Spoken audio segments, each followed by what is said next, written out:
What is going on, everybody? Welcome back to another episode of Countdown Scouting Network. I'm your host, Joey Garcia, and today we are breaking down our initial top quarterback rankings for the 2024 draft. Um, I wanted to do these, around the November time period of last year. We ended up pushing it just because I know in 2020 for the 2023 draft class, there were a lot of guys that I liked and wanted to put on lists, and we were talking about them going through the draft cycle. And next thing you know, like Blake Corum, um, end up going back to school, and it just kind of made it where your list you had maybe five guys out of a top 25 end up coming back to school. And I was hearing a lot about the Ohio State players, and they're probably going back to school. So I ended up I wanted to wait. I wanted to see what the Ohio State players did, and thank goodness because I had maybe seven or eight Ohio State players. Um, on my list inside my top tens on each position, and they went back to school. Mika Igbuka is one of those guys. Travion Henderson went back to school. Um, Latham and I think Proctor and Latham both went back to school for the safety prospects that they have. Denzel Burke was another guy I was big on as a corner prospect, went back to school. A lot of these guys ended up going back to school, so I wanted to wait. This is our rankings as of right now. We've got the Senior Bowl coming up. We've got the Shrine Bowl coming up, all in about 2 weeks for both of those. And then we also have the Combine as well. And so we'll kind of adjust our rankings once we get more and more, data points on these guys. But this is just an initial end of year ranking that I have for these guys. So let's get started. We're starting off with quarterbacks. I wanted it to be fun. Starting off with these guys, I kind of grouped them together, these six guys, because I think they are guys who are developmental in the sense that I don't think they're developmental guys that can end up being top five starters in the league, but I think they're developmental guys where if you bring them in as your QB3, let them work, they might be a nice bridge quarterback for you one day, or a really good backup quarterback that you could have. I'm thinking Tyler Huntley for some of these guys, like Davius Richards is one, Jeremy Musa from FAMU, Davius Richards from North Carolina Central. Think of Austin Reed from Western Kentucky. Those are guys that could be like the Tyler Huntley type, where they fit a specific scheme. They can be a backup. They can spell you for a couple games. You got guys like Devin Leary, Caden Slovis, and Jack Plummer is another guy who really impressed me in the Hula Bowl a couple weeks ago. Jack Plummer from Louisville. These could be guys like a Gardner Minshew, who's a long-term backup. You think of maybe a Geno Smith. Obviously, Geno Smith came into the league thinking he was going to be more, ended up kind of being a long-term backup. Jameis Winston type. Uh, again, those guys came into the league thinking they were going to be a lot more than they are, but they're viable backup guys who eventually turn into guys who are, uh, in my opinion, I think both of them can be quality bridge quarterback. So that's kind of what this stage of guys are, in my opinion. Jeremy Musa. I guess let's start at the bottom. So Davius Richards from North Carolina Central. He's a smaller guy. I believe he's about 6 foot, 6'1", maybe 210 pounds at the most, somewhere between 195 and 210. But he's very elusive. He's a guy that has a decent arm, not super accurate with it, but he loves throwing on the move. He's probably better throwing on the run than he is throwing just in the pocket clean. He can run very well. He's super elusive, twitchy. Um, there's another guy I wanted to put in this list, John Rice Plumley, who's not on the list. He's kind of Sorry about that. He is kind of the same. John Rice Plumley from UCF, kind of the same kind of player, except I see more ability to throw in Davius Richards than John Rice Plumley. I don't think either of these guys reads the defense very well, and if you ask them to be a pocket passer, they're going to struggle. Jack Plummer is a bigger body quarterback. He's got an okay arm. He can't really make all the throws, but he's okay to stand in the pocket and deliver some of the throws. He's accurate when he needs to be. The only problem is when he gets pressured, the ball's kind of erratic. Keaton Slovis from BYU, he's transferred a couple times here. He's I don't know if he's got a strong enough arm. He's mobile enough. He's one of those guys. He's a tweener. I really don't see him developing into anything big in the league. Devin Leary was a guy from North Carolina State, NC State, that I really liked, and then he went to Kentucky, where it's more of a pro style uh, build, and all of a sudden he's not as in the SEC. He's not as fast. I thought he was faster at NC State of being elusive in the pocket and maneuver in the pocket. He felt more comfortable at NC State. I know Kentucky doesn't really have the weapons that he would want, but he just wasn't accurate. It seemed like he was off his progression and his dropbacks. His footwork got a little bit lazy. He was more careless with the football. I was very surprised with his regression this year at Kentucky, and I just don't know if I'm comfortable seeing him be anything more than a QB3 developmental day three guy. Uh, Austin Reed is a guy who played in this fun gun Western Kentucky system. He played with Malachi Corley, who's a 6'2", 215-pound stud receiver who's at the Senior Bowl this year. I believe he's the guy that came from West Florida. So he played at West Florida, which again is another running gun type system, air raid, fun system. And he can sling the ball. He's not afraid to sling the ball. I don't know if he can fit in an NFL pro style system. I don't know if he can read defense yet, but I know he can sling it. He can make all the throws, and he's confident trying to make all the throws. I just don't know if he can go through his 1-2-3 progression. Jeremy Musa, I really love this kid out of FAMU. He's probably my favorite day three undrafted free agent quarterback on this list. His footwork's a little sloppy. His arm mechanics are a little bit raw, but the dude's a leader. The dude's built, like a brick. Really, he can move a little bit. Can take some hits. He loves throwing under pressure. He's not super accurate, but I think that has to do with some of his arm mechanics. I don't know if that's something you can fix, but I would love to have this guy as a day three developmental guy. He's my QB3 emergency quarterback on the roster, and really work with him, because I think if you get his footwork ironed out, and maybe get his throwing mechanic just to be a little bit faster and a little bit more consistent, I think you might have something here. All right, let's go to the next three quarterbacks we have on the list. So number 15 is Talia Tungavailoa. He is Tua's little brother. Started at Alabama with Tua, and then transferred to Maryland. He's played a lot at Maryland. He is a pretty good passer.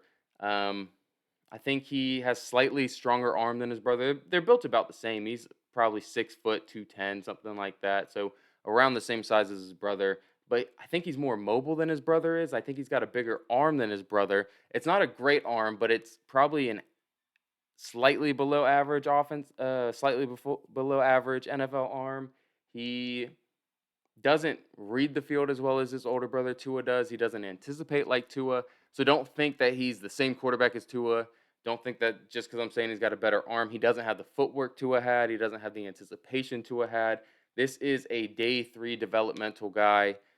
I put him slightly above the other guys because I think he's more consistent with the ball in his hands. I think he has a better arm than those guys. And I think he's starting from a higher level than some of those other guys. But again, him, Carter Bradley, Spencer Sanders are all guys who I think can come in. And again, these are still day three QB3s. Spencer Sanders from Ole Miss, which Spencer Sanders really from Oklahoma State, went to Ole Miss for a year, and just sat, which was sad because he was one of my favorite guys. I loved watching this guy. He loves making moves on the run. He's not afraid to get hit. He can throw from all arm slots.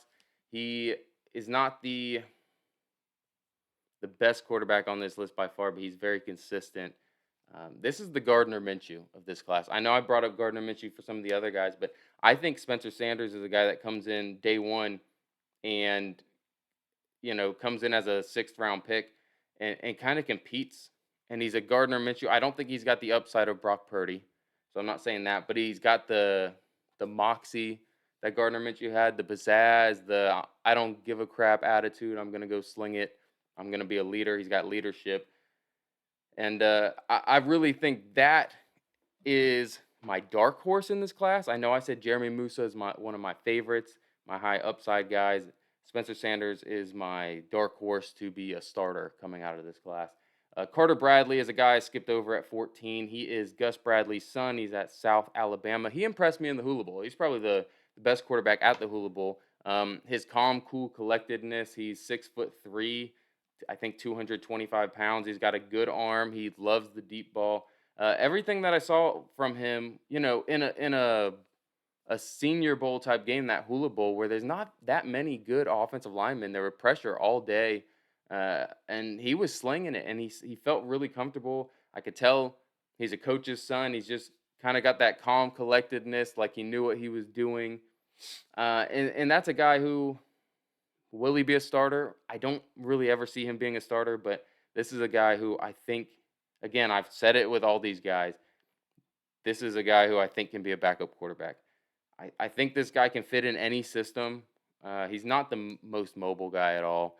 I wouldn't put him in a system where he's, backing up Justin Fields, where if Justin Fields gets hurt, he has to all of a sudden be a quarterback that has to run around and make throws on the run, or Lamar Jackson's backup, or even Jalen Hurts, or anyone like that where they feel comfortable throwing on the run. That's not really what he needs to do. But this guy, I think his floor is a starter in the UFL, but I think he's got the highest ceiling out of the guys that we second highest ceiling to Spencer Sanders out of the guy that we talked about. But I just feel really comfortable as him being a long term Josh McCown type, Chase Daniels type, where he's just a backup for 15 years for a team, a Chad Henne.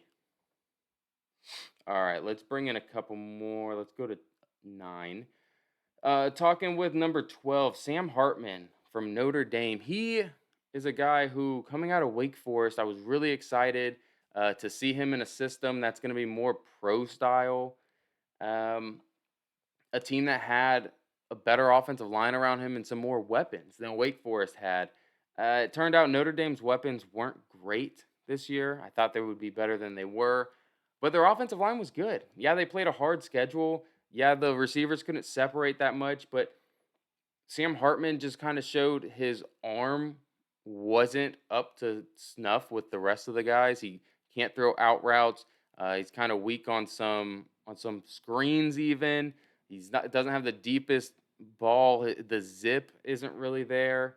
And when he gets pressured, he just panics. He can't move well enough. I really thought he could move a little bit more watching him at Wake Forest running those long zone reads that they do. And that kind of just it really did just um, frustrated me a little bit. Yeah. Okay. It frustrated me because I thought he was a better quarterback than he was, and maybe he is. And last year was just a hiccup. He played a lot of hard teams, but I don't know. I have him up here just because I think he reads the field well enough and everything like that. But I don't know. I don't really feel comfortable having him this high, and that's sad because this is the 12th quarterback. I'm talking about him as a 4th, 5th round pick. I don't really feel comfortable with it. So that's a little sad. Joe Milton, the third from Tennessee, I have at 11. This is a dude who's going to go probably 2nd or 3rd round. I don't think he should go that high. I think he's got a cannon of an arm, but he doesn't know when to throw a changeup, slow down where he's not throwing rockets at his guys that are running drag routes. Other times he's throwing post corners, go balls, and he can overthrow guys by 10, 15 yards. He's got the arm strength. He's got the mobility. He can run a little bit. He just, I don't know. It's just not all there with understanding.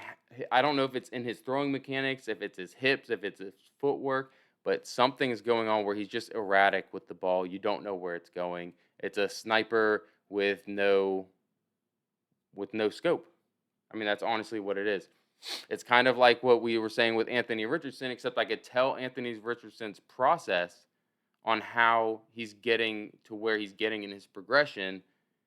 And then every once in a while, he's just inaccurate. He's also a dynamic runner. Joe Milton is a fine runner. He's not a dynamic runner.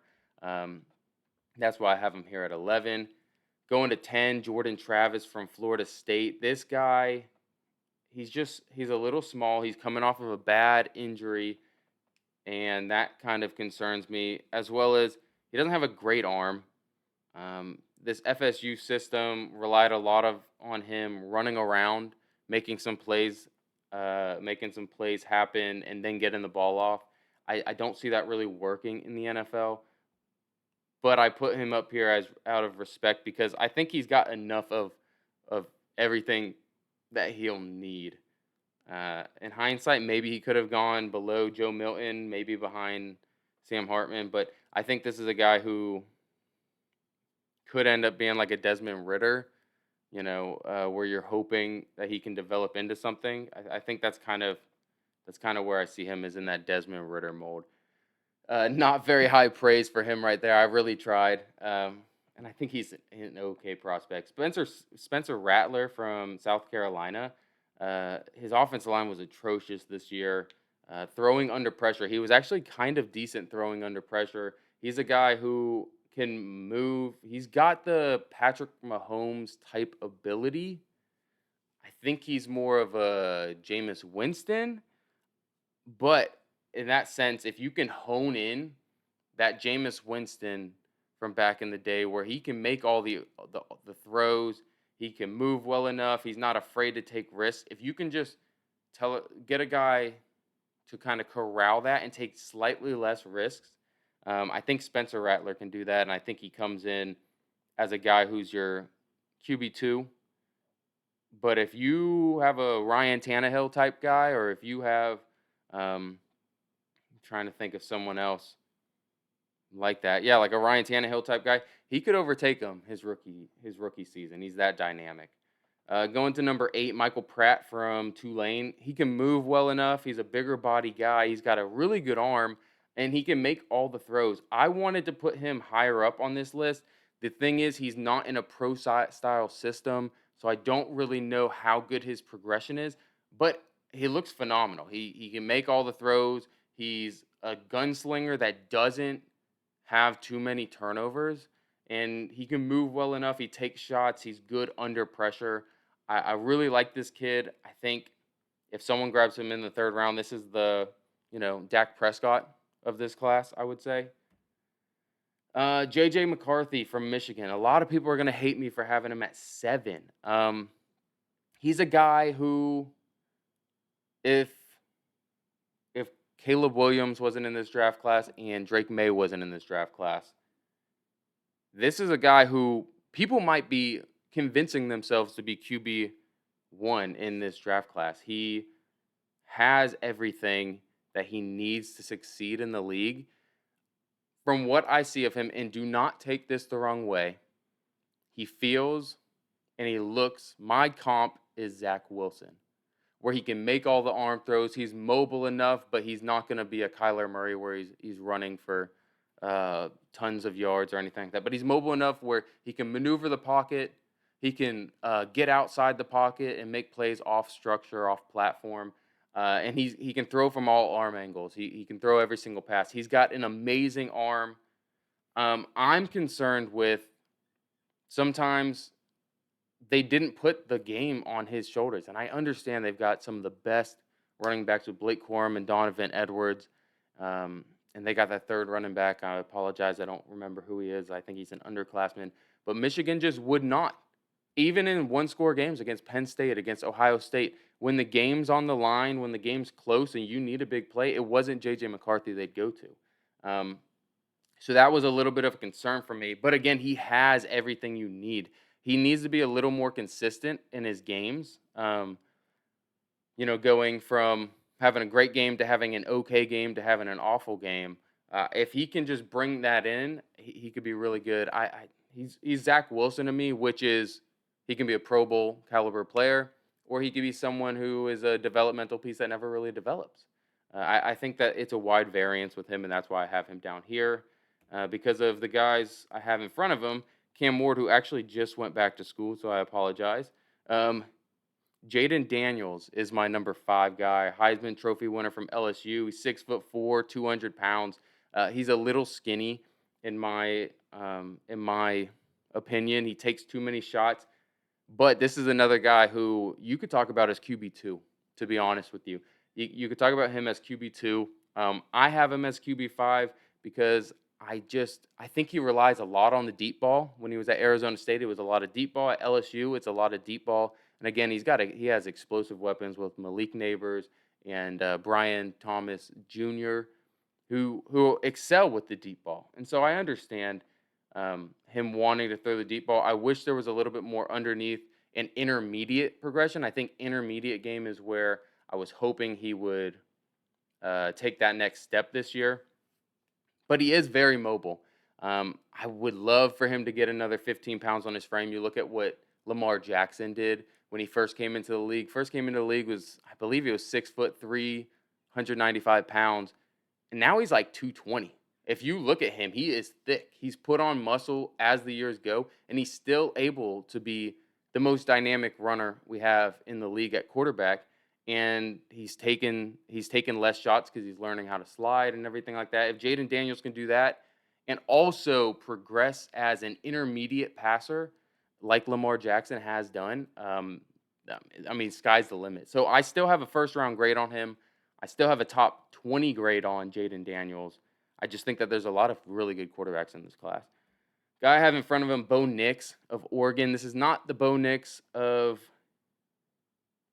Auburn like he was back in the day. He has progressed into a great quarterback.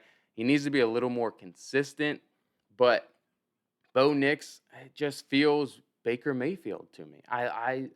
I love it. He feels Baker Mayfield, Russell Wilson of back in the day, where he can move enough. He can move the pocket. He can throw the ball well. He can throw off platform. He's a leader. He can make the majority of the throws. Now, he can't make all the throws J.J. McCarthy can make, but he's a gunslinger that has reined it in. Over the past years, yeah, he's 25 years old or whatever he is. But over the past years, he has reined it in and has been a more consistent, safer, but also still making plays when he needs to type guy. And I really think this is a consistent guy. Another guy who I have a top 20 pick on, and I really am comfortable with Bo Nix starting day one. And honestly, he might be the best quarterback his rookie year out of all these guys. There is one more guy who I think has more of a he's more pro ready than Bo Nix. Just one more guy, and then the other two they have higher ceilings, I would say. So Michael Penix Jr. from Washington, I think, is more pro ready than the rest of the guys on this list.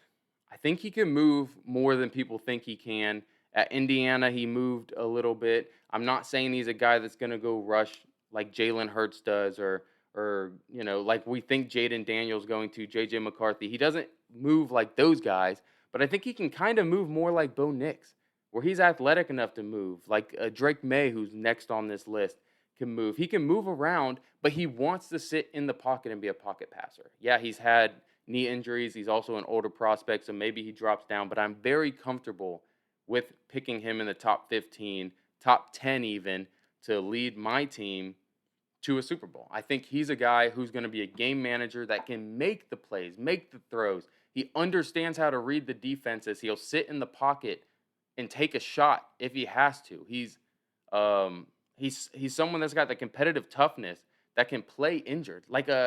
He's a Matthew Stafford type. This is one that I'm going to comp to Matthew Stafford. It just came to me in the moment while I was talking about him, and I really like that. He's kind of Matthew Stafford-esque.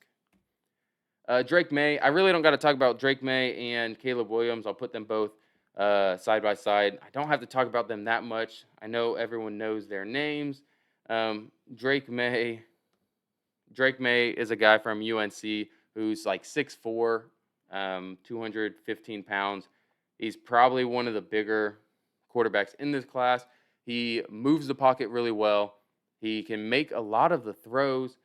Um, he was a guy that going into the season, I just really wanted to see him be more comfortable in the pocket and understand where pressure was coming from. That was kind of my big thing with him, and also being okay taking some of the underneath stuff. He didn't do that this year, so it kind of disappointed me. Other than I could tell he was understanding where pressure was coming from. I don't know if it was more pre-snap reads or if he was just actually feeling pressure. I was hoping that he was feeling the pressure, but he still just when he didn't have Tez Walker for the first half of the season, and even the back half of the season, he had some nice games in the middle there. But first half of the season, he didn't look great. I know he didn't have that many weapons, but he was missing guys. He was underthrowing routes. Back half of the season, it was okay. I just wanted to see him take that next step. So Drake May kind of is one of those guys. He's got such a good ceiling, and I think he has a fine floor. That's why he's my number two. His ceiling is phenomenal. Uh, his floor is still a decent starting quarterback. I think. Now again, the floor with these quarterback prospects it means nothing. Josh Rosen was the safest quarterback in the draft class, and he was on like 5 teams in 4 years or something like that, and just wasn't good. So that really means nothing. Mitchell Trubisky was the safest guy in his draft class.